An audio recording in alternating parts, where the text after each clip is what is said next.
एक बंदा 80,000 रुपए कमा रहा है, उसका भी टैक्स आपने बढ़ा दिया है, उसके लिए एक एक रुपया important. We are paying 40% of our salaries towards taxes and what we are getting in return.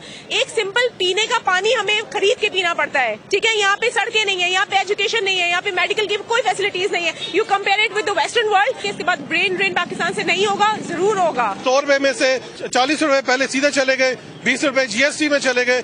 40 रुपए में आपने एजुकेशन मैनेज करना है, हेल्थ मैनेज करना है, अपनी रिटायरमेंट को फंड करना है, अपनी सिक्योरिटी मैनेज करनी है। तो ये कैसे होएगा, कहाँ पे होएगा? क्या कर रहे हो? ये मुल्क जो है वो हमारे रहने के काबिल रहने दे।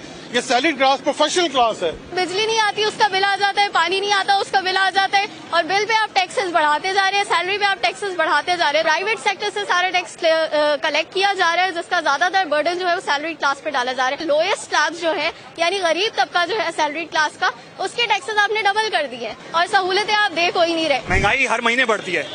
जो सैलरी क्लास है उसकी तनख्वाह साल में एक दफा बढ़ती है, और वो तनख्वाह भी जो बढ़ी होती है, इंक्रीमेंट लगता है, वो टैक्स बढ़ने की वजह से इंक्रीमेंट नेगेटिव में चले जाता है, डिक्रीमेंट हो जाता है हमारा हर साल जो सैलरी पे। वो इजी टारगेट सैलरी क्लास है। आप बताएं, जमींदार पे टैक्स लगाने की बात करते हैं, वो फौरन एहतजाज पे आते हैं, फ्लोर मिलके बात करते हैं, वो काम बंद कर देते हैं। पेट्रोल पे टैक्स लगने की बात होती है, वो पेट्रोल पंप बंद कर देते हैं। जो बंदा 1 लाख रुपया सैलरी ले रहा है बेचारा, वो 2400 रुपया महीना टैक्स क्यों दे भाई? आप कौन सा उसे सहूलतें दे रहे हैं?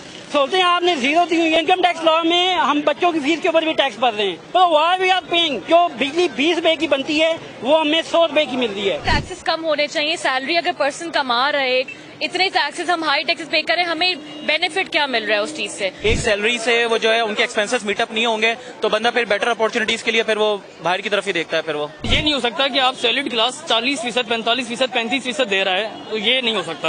अब ये बर्दाश्त नहीं है। मतलब फैसिलिटीज भी तो दो, फैसिलिटीज दो, अच्छे रोड दो, हेल्थ दो, एजुकेशन दो, बिजली के बिल कम करो। हर चीज की जिम्मेदारी सैलरीड क्लास से नहीं उठाई हुई है।